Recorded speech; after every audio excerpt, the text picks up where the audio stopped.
नमस्कार. मी प्रणय कंसर आपलं सर्वांचं स्वागत करतो आहे नॉलेज व्हॅली MPSC ऑनलाईन इन्स्टिट्यूशनमध्ये. आज आहे 13 डिसेंबर 2020 आणि आपण बघून घेणार आहोत की लोकसत्ता न्यूजपेपरमध्ये कुठले महत्त्वाचे न्यूज कव्हर झाले आहेत. पहिली जी महत्त्वाची न्यूज आहे ती आहे शेतकऱ्यांचे उपोषणास्त्र, आजपासून चलो दिल्ली आंदोलन तीव्र करण्याचा निर्णय. नव्या कृषी कायद्यांविरोधातील आंदोलन तीव्र आणि देशव्यापी करण्याचा निर्णय शेतकऱ्यांनी घेतला असून रविवारी सकाळी चलो दिल्ली आंदोलनात तर सोमवारी प्रमुख शेतकरी नेते उपोषण करणार आहेत. राजस्थानातील शहाजहांपूर येथून हजारो शेतकरी जयपूर दिल्ली महामार्गावरून रविवारी सकाळी 11 वाजता चलो दिल्ली आंदोलनास सुरुवात करणार आहेत. आपल्याला माहिती आहे की जे केंद्र सरकार आहेत त्यांनी 3 नवे कृषी विधेयक पास केलेत किंवा पारित केले, परंतु ते जे 3 कृषी विधेयक आहेत ते शेतकऱ्यांचा हिताचा विचार न करता त्यांचा हिताचा विरोधात आहे असं कोणाला वाटते? शेतकऱ्यांना वाटते. म्हणून शेतकरी काय करत आहेत? शेतकरी केंद्र सरकारला म्हणत आहेत की तुम्ही जे 3 नवीन कायदे आणलेत ते रद्द करा. आणि त्यासाठी जे किसान आहेत किंवा जे शेतकरी आहेत ते काय करत आहेत तर ते जे केंद्रीय सरकार आहेत त्यांच्यावरती प्रेशर बनवायचं काम करत आहेत. म्हणून सध्या जे शेतकरी आहेत ते काय आहेत? ते एका प्रकारचं दबाव गट आहेत. ठीक आहे. आणि ते काय करत आहेत तर ते आता केंद्रावरती ठीक आहे दबाव आणायचं काम करत आहेत. आपण आधी बघितलं होतं की दबाव गट आणि हितसंबंधी गट काय असतो. ठीक आहे. आपण बघितलं आहे की दबाव गट आणि हितसंबंधी गट काय असतं. दबाव गटला प्रेशर ग्रुपसुद्धा म्हणता येते आणि हितसंबंधी गटला इंटरेस्ट ग्रुपसुद्धा म्हणता येते. आजचं जे आपलं डिस्कशन आहे त्याच्यामध्ये खूप जास्त न्यूज आहेत. जर आपल्याकडे शेवटी टाईम राहिला तर आपण पुन्हा एकदा जे आपलं प्रेशर ग्रुप वगैरे आहे त्याला रिवाईज करून घेऊया. ठीक आहे. दुसरी न्यूज बघूया. दुसरी जी न्यूज आहे ते आहे पदवीपूर्वीच विद्यार्थी रोजगारक्षम अभ्यासक्रमात कार्यपरिचय UGCची मार्गदर्शक सूचना. कार्यपरिचय हा विद्यार्थ्यांना रोजगारक्षम करण्यासाठी महत्त्वाचा घटक ठरू शकतो. हे लक्षात घेऊन त्याचा समावेश असलेल्या पदवी अभ्यासक्रमाचा आराखडा UGCने मांडला आहे. विद्यापीठांना या आराखड्यानुसार अभ्यासक्रम विकसित करावे लागणार आहेत. म्हणजे काय झालं तर UGCने एक आराखडा मांडला आणि त्या आराखड्याचा अनुसार जे विद्यापीठ वगैरे आहेत त्यांना स्वतःचा अभ्यासक्रम विकसित करावा लागणार. मग UGCकडे एवढी पॉवर आहे का की कुठल्याही विद्यापीठांना सांगू शकतो बाबा तुम्हाला कसं काय काम करायचं आहे? उत्तर आहे हो. ठीक आहे. चॅप्टर 3 त्याचा सेक्शन 12 ठीक आहे. चॅप्टर 3 सेक्शन 12 याच्यामध्ये लिहिलं गेलं आहे की बाबा UGCकडे अधिकार आहेत की जे काही एज्युकेशनमध्ये इम्प्रूव्हमेंट आणायचं असेल तर ते विद्यापीठांना हे उपदेशून सांगू शकते की बाबा तुम्हाला काय काय करायचं आहे करणं किंवा आदेश देऊ शकते. ठीक आहे. पुढे काय लिहिलं ते बघून घेऊ आपण. तर या अभ्यासक्रमाबाबत मार्गदर्शक सूचना प्रसिद्ध केल्या व 3 वर्षे मुदतीचा 132 श्रेयकांचा अभ्यासक्रमातील 20% श्रेयांक कार्यपरिचयासाठी असतील असे UGCने नमूद केले. ठीक आहे.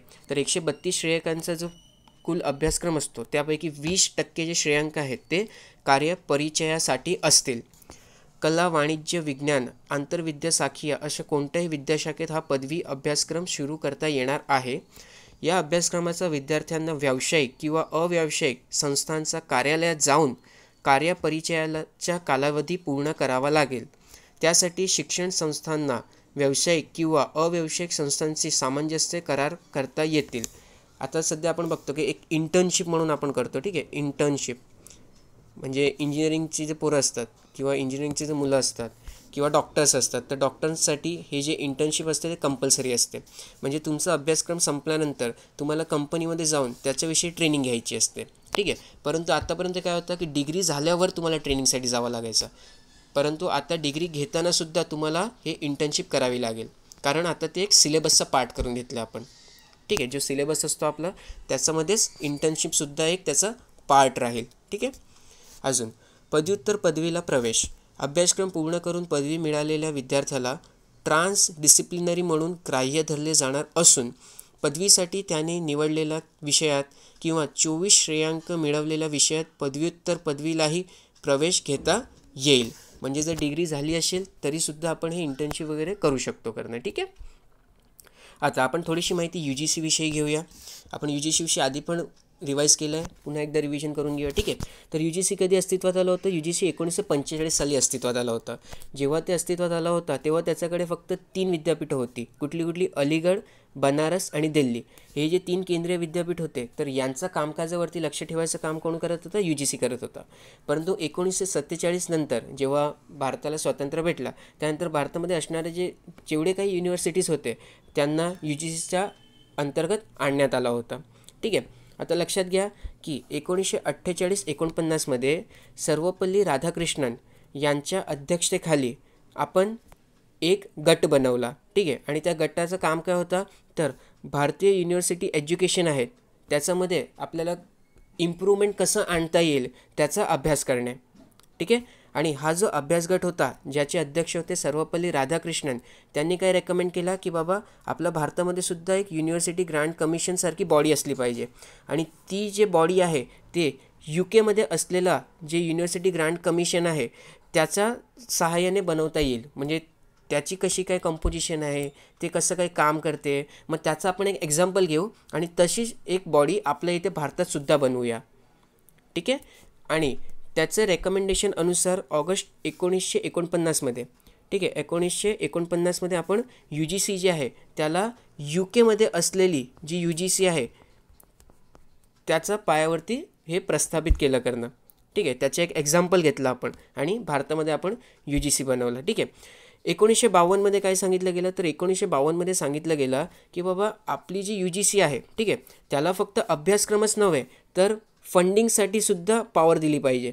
ठीक आहे. फंडिंग म्हणजे पैसे द्यायचे सुद्धा अधिकार हा UGCला देता आला पाहिजे करणं. ठीक आहे. फक्त अभ्यासक्रम, रेकमेंडेशन किंवा मग अप्रूव्हल, ठीक आहे, याच्या व्यतिरिक्त फंडिंगसाठी सुद्धा UGCला पॉवर दिलं पाहिजे.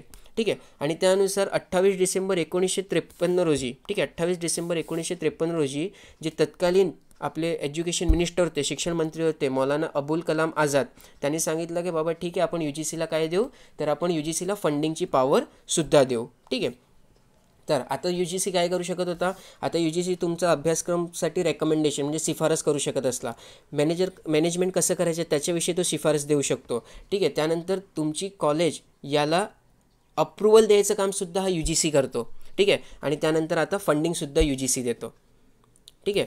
अभ्यासक्रम सुचवतो, युनिव्हर्सिटीला अप्रूव्हल देतो, त्यानंतर पैशांसुद्धा किंवा ग्रांटसुद्धा हा UGCकडनं येते. तसंच मॅनेजमेंट कसं करायचं ते सुद्धा UGC तुम्हाला सांगू शकतो. सिलेबस काय असेल ते सुद्धा UGC कळवतो. ठीक आहे. ही सर्व गोष्ट आपल्यासाठी महत्त्वाचं आहे. त्यानंतर 1956च्या आधीपर्यंत UGCकडे कुठल्याही प्रकारचा कायद्याचा सहारा नव्हता करणं किंवा त्याला एक बोलू ना की लिगल बॅकअप नव्हता. त्यामुळे आपण काय केलं तर UGC जे आहे, ठीक आहे, त्याला आपण स्टॅच्युटरी बॉडी बनवून टाकली. स्टॅच्युटरी म्हणजे काय तर कायद्याच्या सहाराने UGCला बनवण्यात आला. पण कायदा कुठला होता? तो होता युनिव्हर्सिटी ग्रांट कमिशन 1956. ठीक आहे. युनिव्हर्सिटी ग्रांट कमिशन 1956 हा कायदा प्रसार करून आपण UGCला काय केलं तर एक स्टॅच्युटरी बॉडी बनवून टाकला. ठीक आहे. त्यानंतर आता आपण थोडीशी UGC विषयी माहिती घेऊया आणि UGC ॲक्टमध्ये काय काय गोष्ट दिली गेली त्याच्याविषयी थोडीशी आपण माहिती घेऊया. ठीक आहे.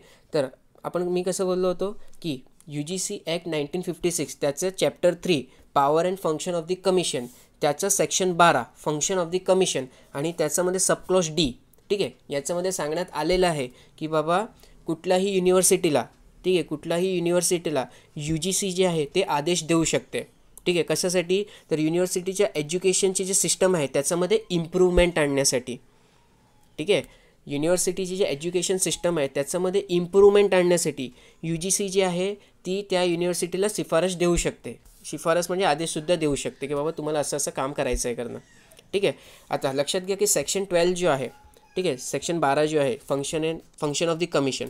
तर कमिशन काय करतो बेसिकली? तर लक्षात घ्या कमिशन काय करतो तर जे काही टीचिंग स्टँडर्ड मेंटेन करायचे, ठीक आहे, किंवा एक्झामिनेशन कसे कंडक्ट करायचे किंवा जे काही फंक्शन्स होते त्याला अजून कसं बॅटर करता येईल, ठीक आहे, इतर जे युनिव्हर्सिटीज आहेत त्याच्यामध्ये कसं काय तुम्हाला कॉर्डिनेशन प्रस्थापित करता येईल, तर हे सर्व बघायचं काम कोणाचं आहे? हे सर्व बघायचं काम आहे आपलं युनिव्हर्सिटी ग्रांट कमिशनचा. ठीक आहे. युनिव्हर्सिटी ग्रांट कमिशनचं हे सर्व कार्य आहे. कुठलं कार्य बघितलं आपल्याला आपण? तर सर्वात आधी तर कॉर्डिनेशन प्रस्थापित करणे युनिव्हर्सिटीजमध्ये. ठीक आहे. त्यांना प्रमोट करणे म्हणजे त्यांना आपण अप्रूव्हल वगैरे देतो ना, हे सर्व कामसुद्धा कोणाचं? UGCचं आहे. ठीक आहे.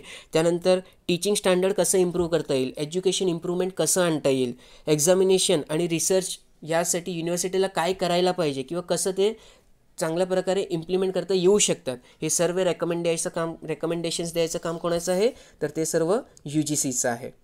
ठीक आहे. तर हे आपण UGCचे कामविषयी बघितलं.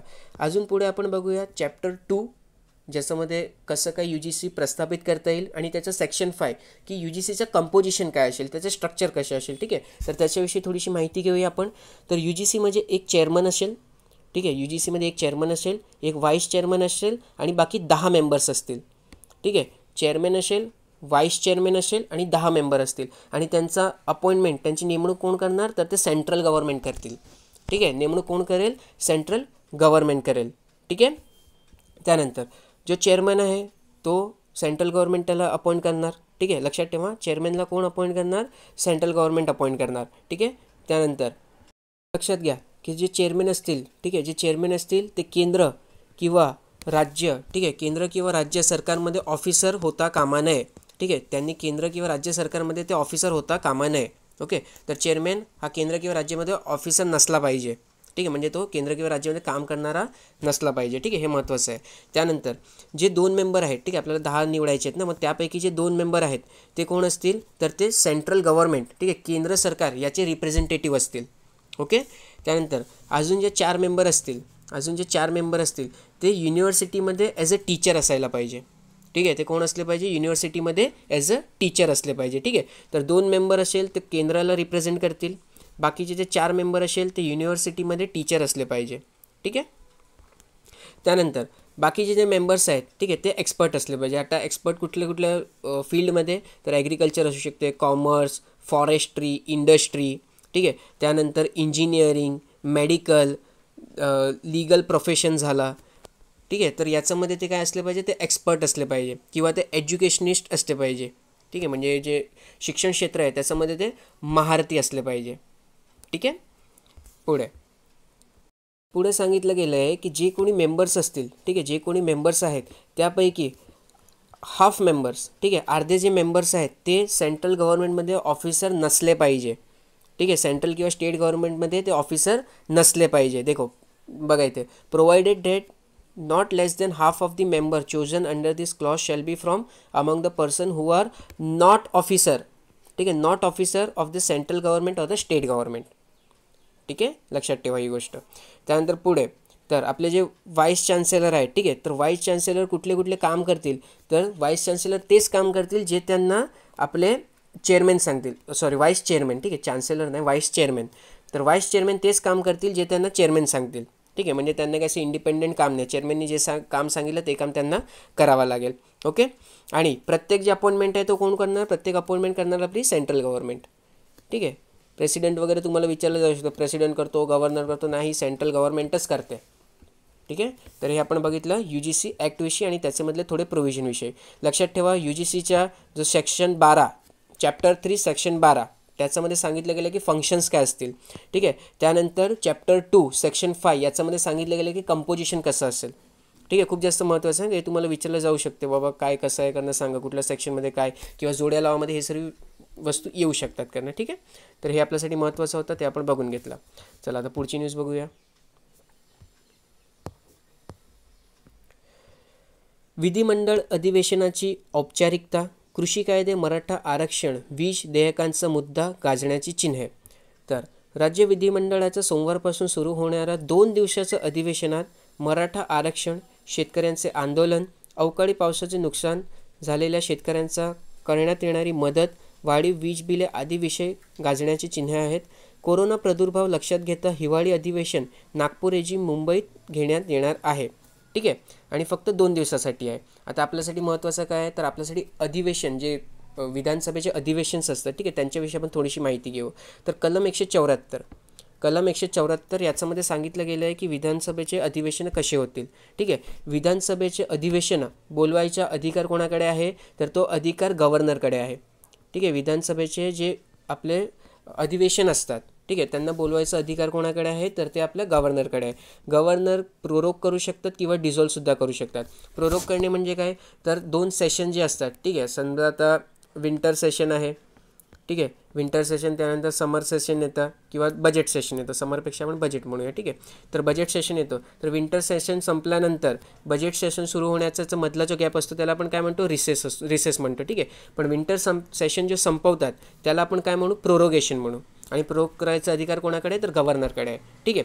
परंतु 5 वर्षानंतर जेव्हा विधानसभेची मुदत संपते, मग तेव्हा जेव्हा त्याला संपवली जाते, ठीक आहे, 5 वर्षानंतर जे विधानसभेला संपवलं जातं, तर तेव्हा आपण त्याला म्हणूया डिझॉल्युशन. ठीक आहे. किंवा समजा विधानसभेमध्ये जर एखादी काही अडचण वगैरे आली किंवा आणीबाणी वगैरे लागली, तर तेव्हासुद्धा ते गव्हर्नर त्याला डिझॉल्व करू शकतात करणं. ठीक आहे. ही गोष्ट लक्षात ठेवा. किंवा मग आपले जे मुख्यमंत्री आहेत त्यांच्याकडे जास्त म्हणजे मेजॉरिटी नाही आहे, तेव्हासुद्धा डिझॉल्व करता येते. ओके. त्यानंतर पुढे आणि दुसरी अजून महत्त्वाची गोष्ट म्हणजे काय, तर गव्हर्नरकडेच पॉवर आहे. ठीक आहे. की ते सेशन कुठे घ्यायचे. ठीक आहे. सेशन कुठे घ्यायचं. आता इथे कसं सांगितलं गेलं आहे की आपण मुंबई इथेच घेतो आहे कोरोनाचा प्रादुर्भाव लक्षात घेता. ठीक आहे. आधी आपण नागपूरमध्ये घ्यायचो, पण यंदा मुंबईमध्येच घेतो आहे. मग नागपूरमध्ये घ्यायचं का मुंबईमध्ये घ्यायचं हे कोण ठरवणार, तर हे ठरवायचा अधिकारसुद्धा कोणाकडे आहे, तर गव्हर्नरकडेच आहे. ठीक आहे. आता आपण म्हटलं की 2च दिवसाचं सेशन. ठीक आहे. बघा, सेशन 1 तासाचं सुद्धा असू शकतो. ठीक आहे. 1 मिनिटाचं सुद्धा असू शकतो. ही गोष्ट लक्षात ठेवा. सेशन किती टाईमाचं असलं पाहिजे, इथे काहीही रेस्ट्रिक्शन नाही, तो कितीही टाईमसाठी ठेवता येतो. महत्त्वाचं काय आहे, फक्त 2 जे सेशन्स होतात, ठीक आहे, 2 जे सेशन्स होतात, जे अधिवेशनं होतात, त्याच्यामध्ये 6 महिन्यापेक्षा जास्त हे गॅप होता कामा नये. ठीक आहे. 6 महिन्यापेक्षा जास्त गॅप होता तिथे कामा नये. ठीक आहे. ही गोष्ट लक्षात ठेवा. ठीक आहे. ओके. आणि आपण बघितलंच की गव्हर्नरकडे अजून काय काय पॉवर असतात. ठीक आहे. गव्हर्नर जे आहे ते विधानसभा डिझॉल्वसुद्धा करू शकतात. ठीक आहे. डिझॉल्युशन म्हणजे काय, तर आता समजा शिवसेना सत्तेमध्ये, उद्धव ठाकरेंना वाटलं की बाबा आता आपल्याला इलेक्शन घेतलं पाहिजे परत, कारण आपल्याकडे मस्त मेजॉरिटी, आपण जिंकून येऊ शकतो.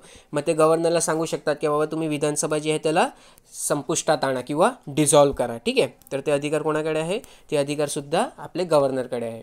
ओके. ही गोष्ट महत्त्वाची आहे, ते आपण लक्षात घेतली. ओके. चला पुढे जाऊया.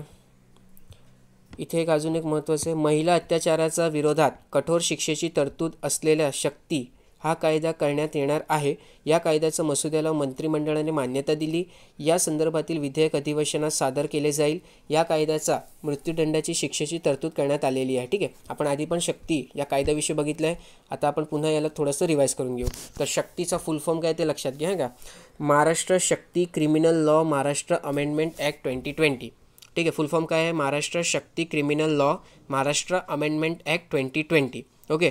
सध्या हा बिल आहे, अजून त्याला काय झालं आहे, तर काउन्सिल ऑफ मिनिस्टर जे आहे, ठीक आहे, त्यांनी मान्यता दिली. अजून तो विधानसभेमध्ये यायचा बाकी आहे. एकदा काय तो कायदा झाला, ठीक आहे, त्याच्यावरती गव्हर्नरचे साईन वगैरे झाले का त्यानंतर आपण पुन्हा एकदा त्याला डिटेलमध्ये डिस्कस करू. आताचे जे हे सर्व प्रोव्हिजन्स आहेत त्याच्यामध्ये चेंजेस करता येऊ शकतात. ठीक आहे. ही गोष्ट लक्षात ठेवा. आता सध्या जो बिल आहे त्याच्यामध्ये काय काय करणार आहे, तर त्याच्यामध्ये आपण IPC, ठीक आहे, इंडियन पिनल कोड 1860, त्यानंतर CRPC आणि आपलं पॉक्सो ॲक्ट कधी आलं होतं ते महत्त्वाचं आहे का. पॉक्सो म्हणजे काय, the protection of children from sexual offence act 2012. तर या 3 लॉज जे आहेत त्यांच्यामध्ये आपण बदल करणार आहोत, त्यांच्यामध्ये थोडेसे चेंजेस आणणार आहोत. ठीक आहे. आता आपण बघून घेऊ की बाबा प्रोव्हिजन काय काय आहे. ठीक आहे. म्हणजे काय काय सांगितलं गेलं आहे कायद्याच्या अंतर्गत. तर कायद्याच्या अंतर्गत सांगितलं गेलं आहे की रेप, त्यानंतर चाइल्ड अब्यूज, ॲसिड अटॅक असं जर कृत्य केले असतील तर त्याला कमीत कमी 10 वर्षाची सजा होईल करणं. आणि जर या कृत्यांची जे एक म्हणूया ना पोटेन्शियल जे खूप जास्त असेल किंवा त्याचं जे इम्पॅक्ट आहे, ठीक आहे, इम्पॅक्ट म्हणणं चांगलं असेल, पोटेन्शियल नाही, त्याचा जो इम्पॅक्ट आहे हा जर खूप जास्त असेल तर ही जी सजा आहे त्याला लाईफ इम्प्रिझनमेंट, आजीवन कारावाससुद्धा नेता येऊ शकते. ठीक आहे. हे महत्त्वाचं आहे. आजीवन कारावासपर्यंतसुद्धा नेता येऊ शकते. त्यानंतर त्याचं तो जो आपलं जो आरोपी आहे त्याच्यावरती 10 लाख रुपये, ठीक आहे, 10 लाख रुपये एवढा दंडसुद्धा आकारता येऊ शकते. ठीक आहे. जे काही ज्यांच्यावरती ॲसिड अटॅक झाला आहे, ॲसिड हल्ला झाला आहे, त्यांना ₹10 लाख एवढं कम्पेन्सेशनसुद्धा देता येऊ शकते. ठीक आहे. कम्पेन्सेशन म्हणतो आहे मी. ठीक आहे. ज्यांच्यावरती ॲसिड हल्ला झाला आहे त्यांना 10 लाख रुपये एवढं कम्पेन्सेशन देता येईल. कशासाठी, तर त्यांना प्लास्टिक सर्जरी करवण्यासाठी. ठीक आहे. प्लास्टिक सर्जरी करवण्यासाठी. आणि हे कम्पेन्सेशन कोण देईल, तर जो आरोपी असेल ज्याने ॲसिड हल्ला केला आहे तो हा कम्पेन्सेशन देईल. ठीक आहे. त्यानंतर अजून महत्त्वाची गोष्ट काय, तर FIR फाईल झाली. ठीक आहे. आता समजा ॲसिड हल्ला वगैरे झाला, त्याची जर FIR फाईल झाली तर FIR फाईल होण्यापासून 15 दिवसाच्या आतमध्ये जे इन्व्हेस्टिगेशन आहे त्याला कंप्लीट करणे गरजेचं आहे. ठीक आहे. 15 दिवसाचा आतमध्ये जी तपासणी आहे, ज्याला आपण इन्व्हेस्टिगेशन म्हणतो, ते संपवणे हे बंधनकारक असणार आहे. आणि एकदा काय ते आपली काय म्हणतात त्याला, जे तपासणी आहे ते संपली का त्याचं 30 दिवसाच्या आतमध्ये, ठीक आहे, म्हणजे टोटल FIR फाईल झाल्यापासून 30 दिवसाच्या आतमध्ये, ओके, हे त्या जो विक्टीम आपला जो आरोपी आहे, ठीक आहे, जो आरोपी आहे त्याला सजा भेटली पाहिजे किंवा त्याच्यावरती हा कोर्टामध्ये केसचा निकाल यायला पाहिजे करणं, ठीक आहे, हे महत्त्वाचं आहे. 15 दिवसाच्या आतमध्ये, ठीक आहे, 15 दिवसाच्या आतमध्ये काय व्हायला पाहिजे, तर आपली जे इन्व्हेस्टिगेशन आहे ते संपलं पाहिजे आणि 30 दिवसाच्या आतमध्ये काय झालं पाहिजे, तर जे ज्युडिशियल प्रोसेस आहे, ठीक आहे, ते सुद्धा कंप्लीट व्हायला पाहिजे. ओके. त्यानंतर लक्षात घ्या की जर विक्टीम वल्नरेबल सिच्युएशनमध्ये असतील, म्हणजे ते समजा कोर्टात येऊ नाही शकत किंवा काहीतरी कारण वगैरे असतील, तर त्यांना इन कॅमेरा रेकॉर्डिंग, ठीक आहे, इन कॅमेरा त्यांचा आपण म्हणजे कॅमेऱ्याच्या समोरसुद्धा त्यांना बसून आपण त्यांचं काय बोलतात ना ते काय म्हणतात त्याला, जी प्रोसिजर आहे त्याला कॅरी करू शकतो, ठीक आहे. आणि इन कॅमेरा एव्हिडन्ससुद्धा जे रेकॉर्डिंग वगैरे असेल ते सुद्धा त्यालासुद्धा आपण एव्हिडन्स म्हणून गृहीत धरू शकतो करणं, ठीक आहे. त्यानंतर समजा एकदा काही निवाडा लागला, त्याच्यावरती अपील करायची असेल तर अपीलचा जो दिवस आहे ते 45 दिवस एवढा टाईम देण्यात आलेला आहे, ठीक आहे. आधी तो 6 महिने होता, त्याला आता कमी करून 45 दिवस करण्यात आला आहे. म्हणजे लवकरात लवकर काय ते ज्यांनी आरोपी आहे त्याला सजा दिली पाहिजे किंवा भेटली पाहिजे करणं, ठीक आहे. या सर्व सजांकरिता किंवा पटापट निकाल आणण्यासाठी आपण काय करणार, तर 36 स्पेशल कोर्ट 36 जिल्ह्यामध्ये आपण प्रस्थापित करणार आहोत, ठीक आहे. आपण म्हणजे कोण, तर केंद्रीय गव्हर्नमेंट, केंद्र नाही आपली राज्य सरकार, ठीक आहे. लक्षात घ्या की जी काही विमेन्स आहेत किंवा जे काही स्त्रिया आहेत किंवा मुलं आहेत त्यांच्या विरोधात जे काही कृत्य घडले असतील आणि त्याच्यामध्ये इंटरनेट वगैरेचं यूज केलं गेलं असेल, ठीक आहे. इंटरनेट म्हणजे एक्झाम्पल घेतो फेसबुक असेल किंवा व्हॉट्सअप असेल, तर या सर्वांचा जर सहारा घेतला गेला असेल तर ही जी कंपनी आहे, ठीक आहे, त्यांना तो जो रेकॉर्ड आहे ते गव्हर्नमेंटला प्रोव्हाइड करणे गरजेचं होईल, ठीक आहे. म्हणजे हे जे कंपनीज आहेत यांच्यावरती बंधनकारक ठेवलं गेलं आहे की जे काही ते रेकॉर्डिंग्स आहेत किंवा जे काही ते मेसेज वगैरे गेले आहेत, ठीक आहे, जे काही तुमचा डेटा बेसमध्ये स्टोअर झाला आहे, डेटाबेसमध्ये जे काही डेटा स्टोअर झाला आहे ते सर्व डेटा तुम्हाला पुरवावा लागेल जेव्हा गव्हर्नमेंट मागेल तेव्हा, ठीक आहे. त्यानंतर अजून काय सांगितलं गेलं आहे की तुम्ही इंटरनेटचा वापर करून, ठीक आहे, इंटरनेटचा वापर करून एखाद्या महिलेची छेड काढली असेल किंवा त्यांच्या विरोधात काहीतरी कृत्य केले असतील तर तुम्हाला 2 वर्षाची सजासुद्धा होऊ शकते आणि 1 लाख रुपयेपर्यंत हे दंड आकारता येऊ शकतं, ठीक आहे. आता आपला जो शक्ती ॲक्ट आहे, तर शक्ती ॲक्ट असं नाही की पहिल्यांदा असं कुठला तरी ॲक्ट आला आहे जी एवढा फटाफट सर्व निकाल आणण्यामागे काम करतो आहे करणं. याआधी आंध्र प्रदेशने एक दिशा ॲक्ट म्हणून आणलं होतं, ठीक आहे. आंध्र प्रदेशने कुठलं ॲक्ट आणलं होतं, दिशा ॲक्ट. तर या दिशा ॲक्टविषयीसुद्धा आपल्याला थोडीशी माहिती असली पाहिजे करणं. आपल्याला माहिती आहे की हैदराबादचा इथे, ठीक आहे, हैदराबादचा इथे एक डॉक्टर होते, त्यांचं जोडी कुकृत्य झालं होतं आणि नंतर त्यांना मारून टाकण्यात आलं होतं. मग तेव्हा त्यानंतर हे आंध्र प्रदेशने दिशा ॲक्ट आणलं होतं, ठीक आहे. तर हे आपण बघितलं. आता पुढे बघूया. दुसरी न्यूज आहे ती आहे लहान मुलांना संसर्गजन्य आजारांचा धोका टाळण्यासाठी फ्लूची लस द्या. लहान मुलांची रोगप्रतिकारक शक्ती कमी असल्याने कोणत्याही संसर्गजन्य व्यक्तीच्या संपर्कात आल्यास त्यांना हा आजार होऊ शकतो. परंतु अनेक पालक मुलांना लस टोचण्यासाठी घराबाहेर पडणे टाळत आहेत. याला आपण काय म्हणतो माहिती आहे का इंग्रजीमध्ये, याला आपण म्हणतो वॅक्सिन हेजिटेशन, ठीक आहे, वॅक्सिन हेजिटन्सी. म्हणजे काय, तर पालकांना वाटते की बाबा वॅक्सिन दिल्यामुळे मुलांचा जो आरोग्य आहे त्याच्यावरती परिणाम होऊ शकतो, ठीक आहे. त्यामुळे ते काय करतात, ते घाबरतात वॅक्सिन देण्यापासून. आणि ही जी एक प्रतिकृती आहे त्याला काय म्हणतो आपण, वॅक्सिन हेजिटेशन. आणि जी WHO आहे, ठीक आहे, वर्ल्ड हेल्थ ऑर्गनायझेशन आहे, त्यांनी सांगितलं आहे की वॅक्सिन हेजिटेशनमुळे हा खूप जास्त प्रमाणात मुलांचं आयुष्य जे आहे ते धोक्यात येतं आहे करणं. आणि हा खूप मोठा एक प्रॉब्लेम्स आहे आता सध्याचा हे सिनॅरिओमध्ये, कारण कोविडसुद्धा चालू आहे आणि वॅक्सिन नसली तर काय होतं, तर जे रोगप्रतिकारक शक्ती आहे ती अजून जास्त कमी होते, ठीक आहे. ओके. तर इन्फ्लुएन्झा व्हायरसमुळे होणाऱ्या संसर्गाला सीझनल फ्लू असं म्हणतात, ठीक आहे. तर सीझनल फ्लू कशाला म्हणतात, तर इन्फ्लुएन्झा व्हायरसमुळे होणाऱ्या संसर्गाला. या फ्लूपासून संरक्षण करण्यासाठी लस उपलब्ध आहे. याला फ्लू शॉट्स असं म्हटलं जातं. जागतिक आरोग्य संघटनेच्या माहितीनुसार फ्लूपासून बचावासाठी लस अत्यंत प्रभावी हत्यार आहे. फ्लू विरोधातील लशीमुळे इन्फ्लुएन्झा व्हायरस मुळे होणारे गंभीर आजार रोखता येऊ शकतात. ठीक आहे. तर आपण इथे आता माहिती घेऊया इन्फ्लुएन्झा व्हायरसविषयी. ठीक आहे. सर्वात आधी लक्षात घ्या, इन्फ्लुएन्झा कसला प्रकार आहे, तर तो व्हायरसचा प्रकार आहे. ठीक आहे. आपल्याला विचारलं जाऊ शकतं की बाबा इन्फ्लुएन्झा आहे तो बॅक्टेरियामुळे होतो किंवा परजीवीमुळे होतो, तर नाही, तो व्हायरसमुळे होतो. ठीक आहे. इन्फ्लुएन्झा कशामुळे होतो, तर तो व्हायरसमुळे होतो आणि व्हायरसचं नाव आहे इन्फ्लुएन्झा. ठीक आहे. आणि त्याला काय अजून म्हणतो आपण, त्याला आपण फ्लूसुद्धा म्हणतो.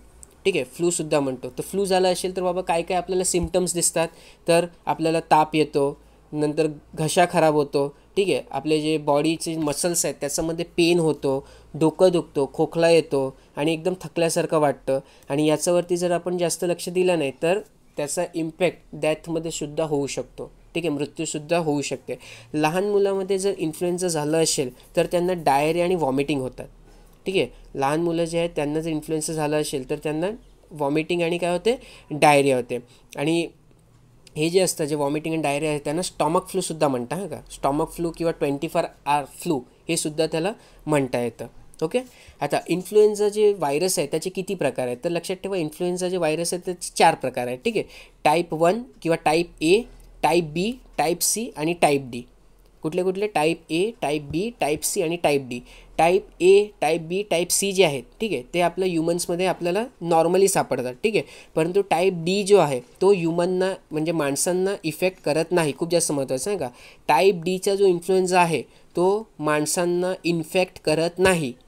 ओके. हे महत्त्वाचं, हे आपल्याला लक्षात ठेवायचं आहे. इन्फ्लुएन्झा कशामुळे फैलतो, तर इन्फ्लुएन्झा हे आपला हवेतनं आपण जे खोकला खातो किंवा शिंक खातो, ठीक आहे, तर त्याच्यामुळे हा इन्फ्लुएन्झा स्प्रेड होतो. ओके. म्हणजे एअर मॉलिक्युल्समुळे तो स्प्रेड होतो. आता थोडेसे जे टाईप्स आहेत, ओके, त्यांच्याविषयी आपण माहिती घेऊया. त्याआधी लक्षात घ्या की इन्फ्लुएन्झा जे आहे, ठीक आहे, त्यांनी याआधी खूप जास्त मोठा इम्पॅक्ट केलेला आहे आपला जगावरती. ठीक आहे. आणि त्याला जे WHO आहे त्यांनी 3 ते 4 वेळा आपलं पॅन्डेमिकसुद्धा घोषित केलं आहे. ठीक आहे. जसं की 1918 आलेला स्पॅनिश इन्फ्लुएन्झा. ठीक आहे. त्यानंतर 1957 आलेला एशियन इन्फ्लुएन्झा. त्यानंतर 1968 आलेला हाँगकाँग इन्फ्लुएन्झा. ठीक आहे. आणि हे सर्व जे इन्फ्लुएन्झा होते त्याच्यापेक्षा खतरनाकवाला एक होता, तो होता जे आपण सुद्धा बघितलं आहे, ते आहे H1N1. ठीक आहे. H1N1. ओके. लक्षात ठेवा, H1N1ला आपण काय म्हटलं, तर स्वाईन फ्लू म्हणतात. ठीक आहे. H1N1ला आपण काय म्हणतो, तर स्वाईन फ्लू म्हणतात. ओके. महत्त्वाचं का, H1N1ला काय म्हणतात, तर स्वाईन फ्लू म्हणतात. लिहून ठेवा पाहिजे तर. ओके. तर याच्यामुळे एकदा आपण पॅन्डेमिक डिक्लेअर केला होता WHOने, कधी, 2009. ठीक आहे.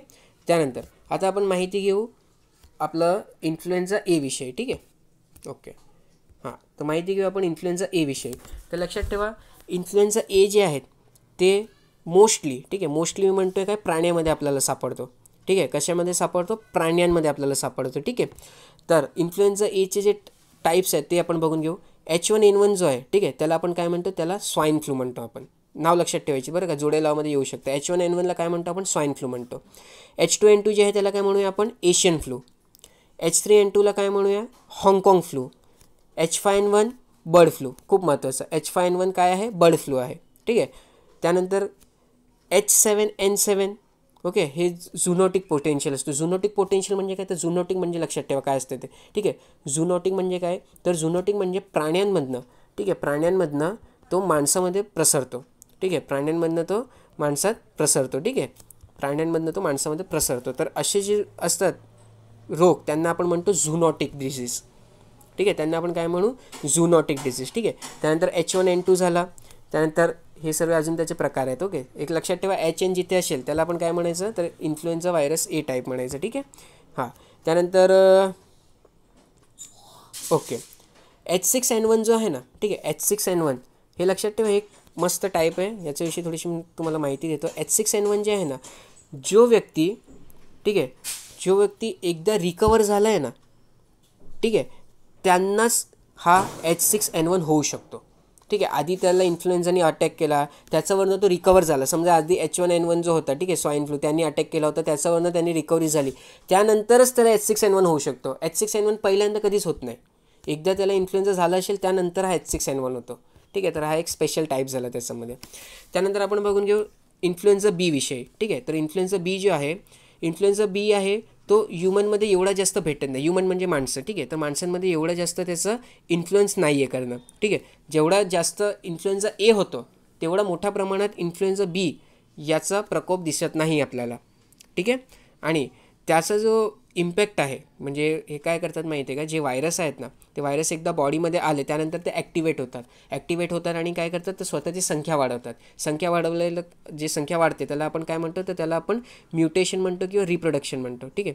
रिप्रोडक्शन म्हणतो आपण त्याला. आणि ती स्वतःची जी रचना आहे ना, ठीक आहे, स्वतःची जी रचना आहे त्याला जर बदलतात तर त्याला आपण म्युटेशन म्हणतो. काय म्हणतो आपण त्याला, म्युटेशन. म्युटेशन म्हणजे एका प्रकारे ॲडव्हान्स स्टेजमध्ये ते जातात, ठीक आहे. काय होते, तर ॲडव्हान्स स्टेजमध्ये जातात. ओके. रिप्रोडक्शन म्हणजे काय, तर संख्या वाढते. आणि म्युटेशन म्हणजे काय, तर ॲडव्हान्स स्टेजमध्ये जातात ते, ठीक आहे. ही गोष्ट लक्षात ठेवा. तर आपलं जे इन्फ्लुएन्झा बी आहे ना, ते 2 ते 3, ठीक आहे, 2 to 3 टाइम्स जो आहे तो स्लो आहे इन्फ्लुएन्झा ए पासनं. ओके. कशामध्ये, तर म्युटेट करण्यामध्ये. म्युटेट म्हणजे काय, तर स्वतःला ॲडव्हान्स बनवण्यामध्ये, ठीक आहे. त्यानंतर इन्फ्लुएन्झा सी विषयी थोडीशी माहिती घेऊ. तर इन्फ्लुएन्झा सी आपल्याला कोणाकोणात बघायला भेटतं, तर माणसामध्ये किंवा डॉग्स, पिग्स, ठीक आहे, हे जे प्राणी आहेत तर यांच्यामध्ये आपल्याला कुठलं बघायला भेटतं, इन्फ्लुएन्झा सी बघण्यात येतं, ठीक आहे. हे महत्त्वाचं आहे. त्यानंतर इन्फ्लुएन्झा डी विषयी बोलून घेऊ. तर इन्फ्लुएन्झा डी जो आहे, ठीक आहे, इन्फ्लुएन्झा डी जो आहे तो आपल्याला जे डुक्कर असतात, ठीक आहे, पिग आणि कॅटलमध्ये बघायला भेटतो. याच्यामध्ये पोटेन्शियल आहे की तो ह्युमन्समध्ये स्प्रेड होऊ शकतो, म्हणजे माणसांना सुद्धा होऊ शकतो, परंतु आजपर्यंत असा केस भेटलेला नाही. म्हणून आपण काय बघितलं, तर आपण बघितलं टाईप ए, बी, सी हा फक्त ह्युमन्सने इम्पॅक्ट करतात, डी इम्पॅक्ट करत नाही, ठीक आहे. त्यानंतर इन्फ्लुएन्झा ए, बी, सी, डी जी आहे, ठीक आहे, त्यांची जे स्ट्रक्चर आहे ना, स्ट्रक्चर जो आहे तो एकदम सेम आहे, ठीक आहे. आणि त्यांची जे साईज आहे ते 80 ते घेऊन 120 नॅनोमीटर एवढी आहे. किती आहे, 80 ते 120 नॅनोमीटर एवढी आहे. आणि आताचा जो आपला जो कोरोना आला आहे तर कोरोनाची साईज काय आहे, किंवा कोविड-19, ठीक आहे, कोविड-19 व्हायरस जो आहे त्याची साईज किती आहे, तर त्याची साईज आहे 50 ते 200 नॅनोमीटर एवढी, ठीक आहे. खूप जास्त महत्त्वाचं आहे, काय ते साईज खूप जास्त महत्त्वाचं आहे. काय, 50 ते 200 नॅनोमीटर एवढी त्याची साईज आहे, ठीक आहे. इन्फ्लुएन्झा जो आहे, आता आपल्याला माहिती आहे की आपलं जे कोविड-19 त्याला आपण कोरोना का म्हणतो, कारण त्याच्यावरती हे स्पाइक्स वगैरे आणि ते क्राऊनसारखं दिसतो, ठीक आहे, ताजसारखं दिसतो, म्हणून आपण त्याला कोरोना म्हणतो. पण लक्षात ठेवा, ABCD जे आहे, ठीक आहे, ABCD जे इन्फ्लुएन्झा आहेत तर त्यांचा जो शेप आहे तो इलेप्टिकल आहे, ठीक आहे. इलेप्टिकल म्हणजे हा गोल झाला, ठीक आहे. इलेप्टिकल म्हणजे असा एक शेप असतो, ठीक आहे, याला इलेप्टिकल शेप म्हणतो आपण. ओके. ओके, चला आज पुढे बघूया. हां, महत्त्वाचं काय माहिती आहे का, व्हायरस जे असतात, ठीक आहे, व्हायरस जे असतात ते शरीराचं बाहेर असल्यावरती ते त्यांची संख्या वाढवू शकत नाही. एकदा काय ते एखादं बॉडी त्याला एक होस्ट भेटला, ठीक आहे, त्या होस्टच्या आतमध्ये जाऊनच ते स्वतःची संख्या वाढवतात. ओके. संख्या वाढवणे म्हणजे काय, तर रिप्रोड्यूस करतात किंवा रॅप्लिकेट करतात, ठीक आहे. इथे काय वर्ड आहे, रॅप्लिकेट करणे. ओके. आता भारतामध्ये अशी कुठली एक ऑर्गनायझेशन आहे जे या सर्व जे डिझिजेस आहेत त्याला कंट्रोल करण्यावरती लक्ष केंद्रित करते, तर ती आहे national centre for disease control. खूप जास्त महत्त्वाचं आहे का, national centre for disease control. Okay. कधी अस्तित्वात आलं होतं, तर ते आलं होतं 1963 साली अस्तित्वात. कुठल्या मिनिस्ट्रीच्या अंतर्गत असते, तर ती आहे ministry of health and family welfare, ठीक आहे. Ministry of health and family welfare याचा अंतर्गत आहे काय, तर national centre for disease control. Okay. कधी अस्तित्वात आलं होतं, 1963 साली. ओके. त्याचा हेडक्वार्टर कुठे आहे, तर हेडक्वार्टर आहे हा न्यू दिल्ली येथे, ठीक आहे. नवी दिल्ली येथे काय आहे, याचा हेडक्वार्टर आहे. ओके, लक्षात घ्या. त्यानंतर पुढे आपण NCDCच्या जर इतिहासाबद्दल बघितलं, ठीक आहे, तर लक्षात घ्या NCDC जे आहे त्याला सेंट्रल मलेरिया ब्युरो, ठीक आहे, काय सेंट्रल मलेरिया ब्युरो या म्हणून त्याला प्रस्थापित करण्यात आला होता 1909 कुठे, तर हिमाचल प्रदेश येथे, ठीक आहे. त्यानंतर आपण 1963 त्याचं नाव बदलला आणि काय केलं, तर national institute of communicable disease, ठीक आहे, national institute of communicable disease. आणि शेवटी 2009 त्याचं नाव बदलून आपण काय करून टाकलं, तर national centre for disease control, ठीक आहे. 2009 30 जुलै 2009 आपण त्याचं नाव काय केलं, तर national centre for disease control. Okay. आता national centre for disease control जे आहे त्याच्या अंतर्गत 14 डिपार्टमेंट आहेत, ठीक आहे, 14 किती 14 डिपार्टमेंट्स आहेत. कुठले कुठले आहेत तर बघून घेऊ आपण. इंटिग्रेटेड डिसीज सर्व्हिलन्स प्रोग्राम, त्यानंतर centre for AIDS and related disease, epidemiology division of malariology and coordination, helminthology division, biochemistry and toxicology, biotechnology division, microbiology division, medical entomology and vector management division, zoonosis division, division of parasitic disease, त्यानंतर अजून पुढे आहे centre for environment and occupational health, centre for non communicable diseases and statistical monitoring and evaluation centre. ठीक आहे. तर हे आपण NCDC विषयी बघितलं आणि इन्फ्लुएन्झा विषयी बघितलं. ठीक आहे. खूप जास्त महत्त्वाचं आहे, लक्षात ठेवा आणि नोट्स बनवून घ्या. ओके. PDF जी आहे ते PDF मी तुम्हाला प्रोव्हाइड करून टाकेन. कुठे? तर ते आपलं डिस्क्रिप्शन बॉक्समध्ये. ठीक आहे. जिल्हा नियोजन समितीची बैठक जानेवारीमध्ये आपल्याला बघायचं आहे जिल्हा नियोजन समितीविषयी. ठीक आहे. तर आपला संविधानाचा कलम 243 ZD. ठीक आहे. Article 243 ZD. ओके. तर याच्यामध्ये आहे जिल्हा नियोजन समितीविषयी माहिती दिलेली. ओके. तर जिल्हा नियोजन समितीविषयी फटाफट आपण माहिती बघून घेऊ. तर जिल्हा नियोजन समिती प्रत्येक राज्यात जिल्हा पातळीवर एक जिल्हा नियोजन समिती स्थापन करण्यात येईल. ठीक आहे.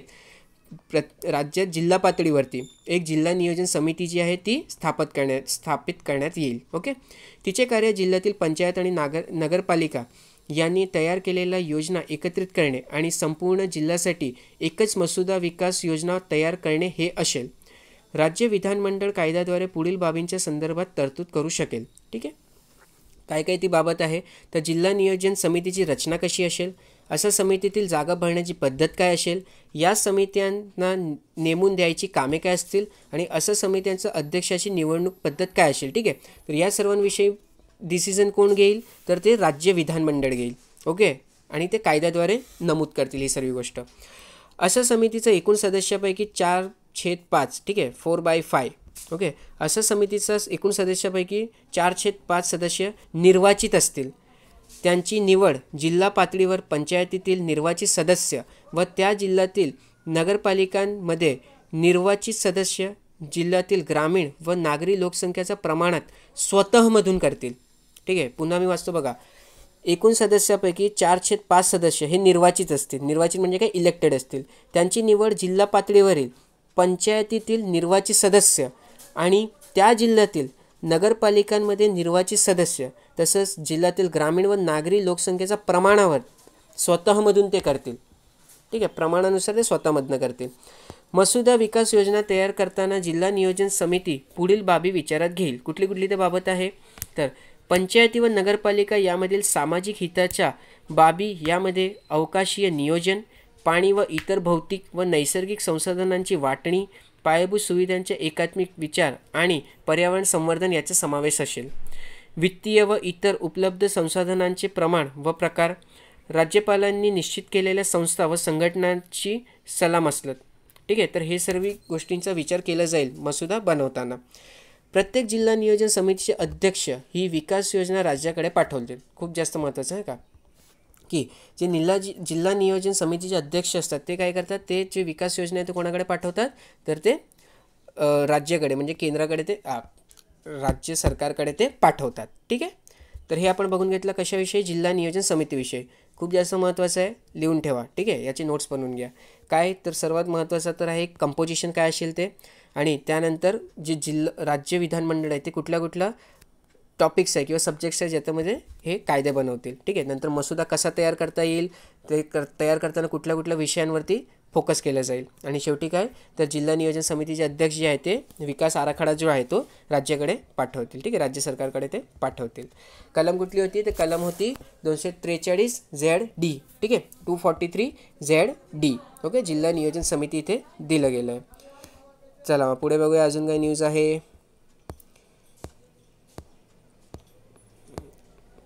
ओके. पुढे जी महत्त्वाची न्यूज आहे ते आहे राज्याच्या परवानगीशिवाय 3 IPS अधिकाऱ्यांची केंद्रात प्रतिनियुक्ती. केंद्र पश्चिम बंगाल यांच्या संघर्षाची ठिणगी. राष्ट्रीय महिला आयोग अध्यक्षांच्याही बॅनर्जी सरकारला इशारा. ठीक आहे. आता काय कन्फ्लिक्ट वगैरे आहे ते आपण बघितलं आहे आधीच, पण आज आपण इथे डिस्कस करूया राष्ट्रीय महिला आयोगविषयी. ठीक आहे.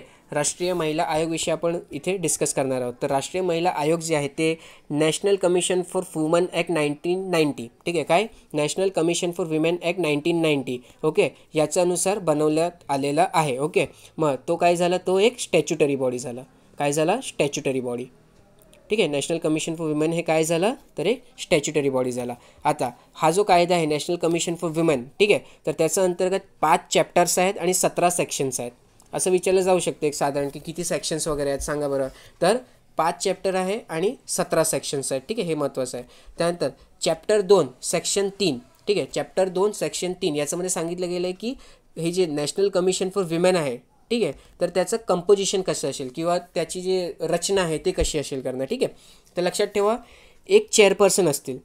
ठीक आहे, एक चेअरपर्सन असतील आणि त्यांना जे आपलं केंद्र सरकार आहे ते नियुक्त करतील. ठीक आहे, चेअरपर्सनला कोण नियुक्त करतील तर ते केंद्र सरकार हे नियुक्त करतील. ओके, आणि इतर 5 मेंबर असतील. ओके, इतर अजून 5 मेंबर असतील. एक चेअरपर्सन प्लस 5 मेंबर आणि ह्या 5 मेंबरची नियुक्तीसुद्धा कोण करेल तर ते केंद्र सरकारच करतील. ओके, आणि शेवटी कसं आहे की हे जे 5 मेंबर निवडून देण्यात येणार आहे, ठीक आहे, ते एक्सपर्ट असले पाहिजे.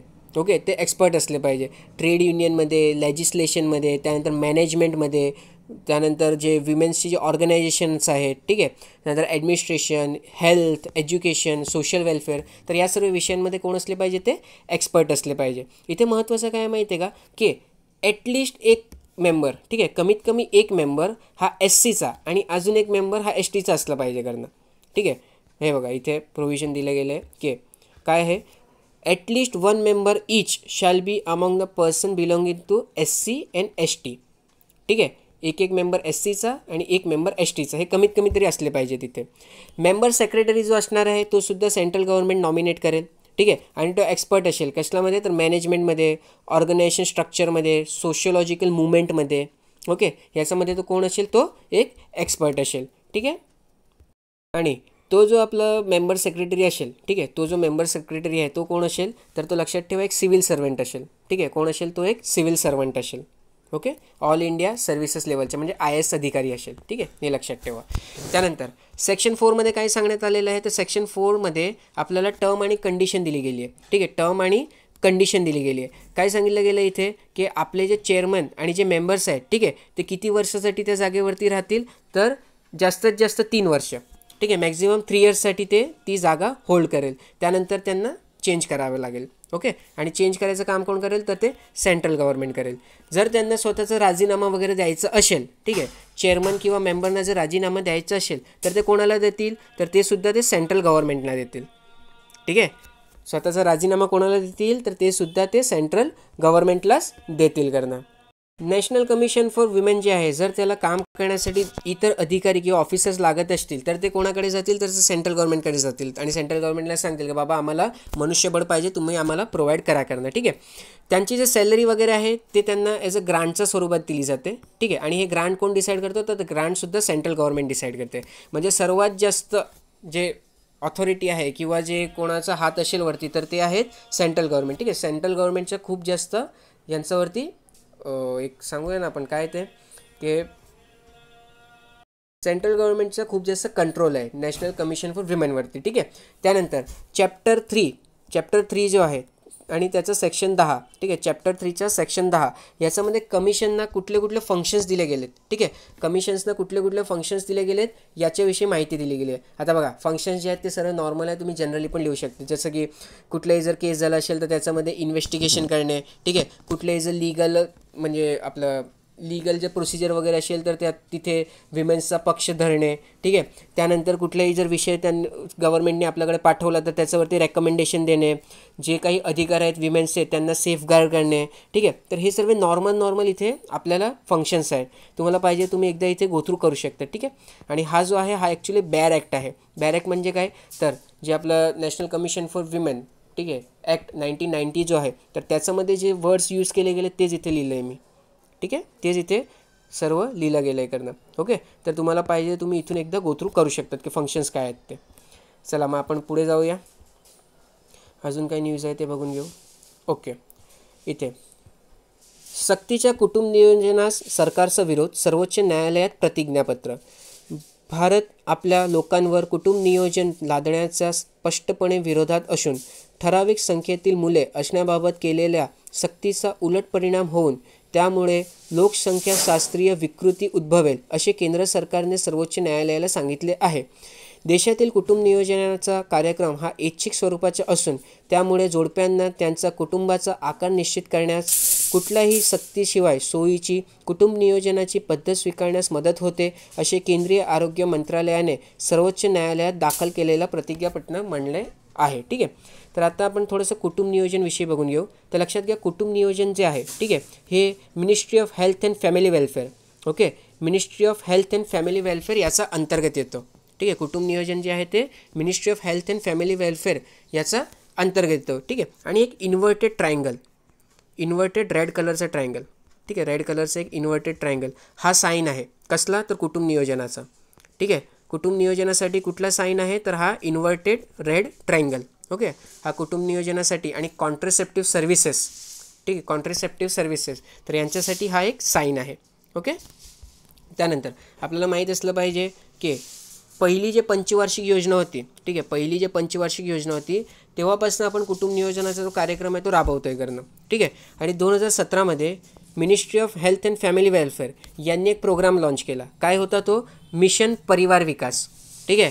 काय होता तो प्रोग्रामचं नाव होतं मिशन परिवार विकास. आता हा मिशन काय करत होता, तर लक्षात घ्या, जी काही कॉन्ट्रासेप्टिव्ह सर्व्हिसेस आहेत, ठीक आहे, काय म्हटलं मी, जी काही कॉन्ट्रासेप्टिव्ह सर्व्हिसेस आहे ते प्रत्येक व्यक्तीपर्यंत पोचली पाहिजे. ठीक आहे. हे एन्श्योर करायचं काम कशामध्ये केलं गेलं, तर मिशन परिवार विकासामध्ये. ठीक आहे. कधी चालू केलं होतं, 2017मध्ये चालू केलं होतं. ओके. कॉन्ट्रासेप्टिव्ह सर्व्हिसेस जे आहे ते प्रत्येकाला इझिली भेटले पाहिजे, हे इथे महत्त्वाचं आहे. अजून दुसरं त्यांनी फोकस काय ठेवलं होतं किंवा त्यांनी उद्देश काय ठेवलं होतं, तर जे फर्टिलिटी रेट आहे, जे जन्मदर आहे, ठीक आहे, ते 2.1 पर्यंत आणणे. ठीक आहे. 2.1 2.1 इथेपर्यंत आणले. कधीपर्यंत, तर 2025 पर्यंत. ठीक आहे. मिशन परिवार विकासचे उद्देश काय आहे, तर जे जन्मदर आहे त्याला 2.1 पर्यंत आणणे. कधीपर्यंत, तर 2025 पर्यंत. ठीक आहे. महत्त्वाचं आहे, लक्षात ठेवा. आणि पहिली पंचवार्षिक योजना जी होती तेव्हापासून आपण कुटुंब नियोजन जे आहे, फॅमिली प्लॅनिंग जे आहे तो प्रोग्राम राबवतोय. ठीक आहे. आता पुढे जाऊया. ठीक आहे. पुढची जी न्यूज आहे ती आहे आपला आर्ट अँड कल्चरशी रिलेटेड. ठीक आहे. आपलं GS पेपर 1मध्ये आर्ट अँड कल्चर आहे, मग त्याच्याशी रिलेटेड ही न्यूज आहे. इथे तुम्हाला हे वराह इमेज दिसत असेल. ठीक आहे. इथे वराह इमेज दिसत आहे, त्याच्याविषयी आपण थोडीशी माहिती घेऊया. ठीक आहे. हे बघा, मी झूम करतो, कसं आहे ते बघून घ्या इमेज. ठीक आहे. स्कल्पचर आहे, बेसिकली कोरून बनवलेली एक प्रतिकृती आहे, मग त्याच्याविषयी आपण थोडीशी माहिती घेऊया. ठीक आहे. तर लक्षात घ्या, उदयगिरी केव्स. कुठे, उदयगिरी केव्स. उदयगिरी केव्स कुठे आहे, तर विदिशा मध्य प्रदेश. ठीक आहे. उदयगिरी केव, विदिशा मध्य प्रदेश. इथे ही जे स्कल्पचर आहे किंवा हे जे प्रतिकृती आहे ते कुठे आहे, तर मध्य प्रदेश उदयगिरी केव्समध्ये. ठीक आहे. कधी बनवली होती, तर 5th सेंचुरी AD मध्ये बनवली होती, म्हणजे इसवी 5मध्ये बनवलं होतं. ठीक आहे. कोणी बनवलं होतं, म्हणजे त्याला पॅटर्नेज कोणी केलं होतं, सपोर्ट कोणी केलं होतं, तर ते चंद्रगुप्त 2 होते. ओके. विक्रमादित्यसुद्धा आपण ज्यांना म्हणतो ते चंद्रगुप्त 2. ठीक आहे. आता उदयगिरी केव्सविषयी अजून जर माहिती घ्यायची बोललो, तर उदयगिरी केव्समध्ये टोटल 20 केव आहेत, 20 गुफा आहेत. ठीक आहे. किती गुफा आहेत, 20 गुफा आहेत. ठीक आहे. आणि ते दगडांना कोरून बनवलेली आहे. ओके. हे महत्त्वाचं आहे आपल्यासाठी. आता ही जी तुम्हाला जी दिसतं इथे, ठीक आहे, हा जो तुम्हाला एक प्रतिकृती दिसते, हा विष्णू आहे ना, विष्णूचा वराह अवतार आहे. ठीक आहे. विष्णूचा वराह अवतार आहे. ओके. आणि ते काय करत आहेत, तर ते वसुंधरा जी आहे, म्हणजे पृथ्वी जी आहे, ठीक आहे, पृथ्वी जे आहे त्यांना वाचवताना दाखवलं आहे या प्रतिकृतीमध्ये. ठीक आहे. वराह जे आहेत हा विष्णूचा एक अवतार आहे आणि ते काय करत आहेत, तर ते पृथ्वी वसुंधरा यांना वाचवत आहेत. ठीक आहे. आता लक्षात घ्या, हे जे उदयगिरीचे जे केव्स आहेत, ठीक आहे, उदयगिरीची जी गुफा आहे ते कुठला म्हणजे काय म्हणूया त्याला, ते कुठल्या धर्मांना सपोर्ट करते. ठीक आहे. तर ते हिंदूचा जो कल्चर आहे ना त्याला प्रपोगेट करते. आणि तिथे शिवा, नरसिम्हा, नारायण आणि स्कंदा याचे सुद्धा, म्हणजे यांना, हे जे देव आहेत यांना ते आपली जे गुफा आहेत किंवा हे जे प्रतिकृती आहेत ते त्यांना डेडिकेटेड आहेत. ठीक आहे. तर हे आपण उदयगिरी केव्हविषयी थोडीशी माहिती घेतली. आता त्याच्या बाजूला हे बघा, नटराजची ब्रॉन्झ इमेज आहे. ठीक आहे. तर ही जी नटराजची इमेज आहे, तर म्हणजे नटराजचा जो स्कल्पचर आहे, इमेज तर नाही आहे, स्कल्पचर आहे. ठीक आहे. तर याच्याविषयी आपण थोडीशी माहिती घेऊया.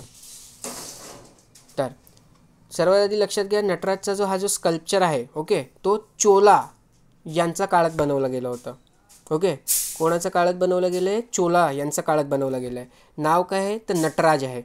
ठीक आहे. आणि ती कुठली मुद्रामध्ये उभे आहेत, तर ते तांडव मुद्रामध्ये उभे आहेत. कुठली मुद्रामध्ये उभे आहेत ते, तर ते तांडव मुद्रामध्ये उभे आहेत. ठीक आहे. आता ही जी मूर्ती आहे, ठीक आहे, किंवा हे जे स्कल्पचर आहे, तर याच्यामध्ये प्रत्येक जो पार्ट आहे ना, त्याचे एक सिग्निफिकन्स आहे, एक महत्त्व आहे. तर त्याच्याविषयी आपण थोडीशी माहिती घेऊया. ठीक आहे.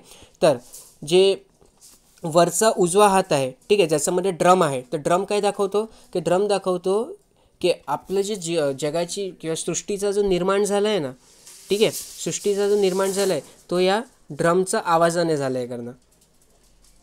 ठीक आहे. सृष्टीचा जो निर्माण झाला आहे तो हा डमरूचा आवाजाने झाला आहे करणं. ठीक आहे. त्याला डमरू म्हणतो ना आपण. त्यानंतर दुसरा जो आहे तो काय, त्यांचा जो डावा हात आहे, ठीक आहे, वरचा जो डावा हात आहे त्याचा हात, त्या हातात काय आहे, तर त्या हातात फायर आहे. फायर म्हणजे काय, आग आहे. तर आग काय दाखवते, क्रिएशन आणि त्याचा पर्जिक्युशन. ठीक आहे. म्हणजे उत्पत्ती आणि विनाश हे दोघंही काय आहे, तर आगेतनं होणार आहे. ठीक आहे. आणि आग अजून एक काय सिग्निफाय करते माहिती आहे का, की आपलं जर काय म्हणतो त्याला, हां, जे सृष्टीचा जो विनाश आहे ना, ठीक आहे, सृष्टीचा जो विनाश आहे ते इनएव्हिटेबल आहे, त्याला कोणीच रोखू शकत नाही करणं. आणि एकदा विनाश झाल्यानंतर त्याची पुन्हा म्हणजे ते पुन्हा अस्तित्वात येईल आणि ते सुद्धा त्या आगेतनंच अस्तित्वात येणार आहे करणं. ठीक आहे. त्यानंतर त्यांचा जो उजव्या बाजूचा जो उजवा हात आहे, ठीक आहे, खालच्या बाजूला जो उजवा हात आहे ते अभयमुद्रा दाखवतो आहे. अभयमुद्रा म्हणजे काय, की आपल्याला कोणापासूनही घाबरायची गरज नाही आहे, अभय एकदम. ठीक आहे. अभयमुद्रा बघा कुठलं आहे, मी तुम्हाला दाखवतो इथे. हे बघा की उजव्या बाजूला हा वरचा हातात डमरू, खालचा जो हात आहे तिथे काय आहे, अभयमुद्रा आहे. ही जी मुद्रा आहे त्याला अभयमुद्रा म्हणतात. ठीक आहे. डाव्या बाजूला जो हात आहे, ठीक आहे, त्याच्यामध्ये काय तर आग आहे. आग काय दाखवते, क्रिएशन अँड डिस्ट्रॉय. ठीक आहे. Destroy and creation. त्यानंतर त्यांचा जो हां, जे लेफ्ट साईडचा जो हँड आहे, ठीक आहे, तो पॉईंट करतो आहे स्वतःचा पायाकडे. ठीक आहे. ते पाय काय दाखवतो, तर ते साल्वेशन दाखवतो. ठीक आहे. तो पाय काय दाखवतो, तर तो साल्वेशन दाखवतो. ओके. इथे बघा, हे बघा, हा जो त्यांचा जो हात आहे, ठीक आहे, तो काय दाखवतो, तो पाय दाखवतो. ठीक आहे. पायाकडे ते दाखवतो आहे, बोट करते करण्यात. तर ते काय आहे, path of solvation. Path of solvation. ठीक आहे. म्हणजे साल्वेशन मिळवण्यासाठी कुठला रस्ता आपल्याला फॉलो करायचा आहे तो दाखवतो आहे. ओके. त्यानंतर पुढे काय आहे, तर शिवा जे आहे ते शिवा डान्स करताना दाखवलं आहे आणि ते एका ड्वार्फवरती उभे आहेत. ठीक आहे. ड्वार्फ म्हणजे बघा इथे एक छोटासा मनुष्य आहे. ठीक आहे. पण तो खूप म्हणजे त्याची हाईट खूप कमी आहे कारण म्हणून त्याला आपण काय म्हणतो, त्याला आपण ड्वार्फ म्हणतो. ठीक आहे. तर हे काय दाखवतो, तर हे इगो नसलं पाहिजे माणसाला. ठीक आहे. काय नसलं पाहिजे, इगो नसला पाहिजे. आणि इग्नोरन्स. ठीक आहे. इग्नोरन्स आणि हा इगो नसला पाहिजे कारण. ठीक आहे. म्हणजे माणसाने कधीच इगो पाळायचा नाही. काही झालं तर गोष्टींना इग्नोर करा. ओके. त्यानंतर जी त्यांची जटा आहेत, ठीक आहे, जटा जे आहेत ते काय दाखवते, तर ते गंगा दाखवते. गंगा कसे काय, गंगांना रिप्रेझेंट करता येते. ओके. त्यानंतर ऑर्नामेंटेशन. ऑर्नामेंटेशन म्हणजे त्यांनी जे गहने घातलेत, ठीक आहे, तर त्याच्यामध्ये जे एक कान आहे त्याच्यामध्ये त्यांनी इयर रिंग घातलं आहे करणं. ठीक आहे. एक कानमध्ये काय घातलं आहे, इयर रिंग घातलं आहे. म्हणजे हा काय दाखवतो, तर हा फ्युजन दाखवते. एका साईडला फिमेल आणि दुसऱ्या साईडला मेल. आणि याला आपण काय म्हणू, तर याला आपण म्हणू अर्धनारेश्वर. ठीक आहे. काय म्हणू आपण त्याला, अर्धनारेश्वर. ठीक आहे. हा तो फिगर आहे. त्यानंतर स्नेक जो आहे, स्नेक, ओके, साप जो आहे, साप काय केलं त्यांनी, ट्विस्ट करून ठेवलं आहे. ठीक आहे. बघा इथे तुम्हाला दिसेल, एक मिनिट आहे.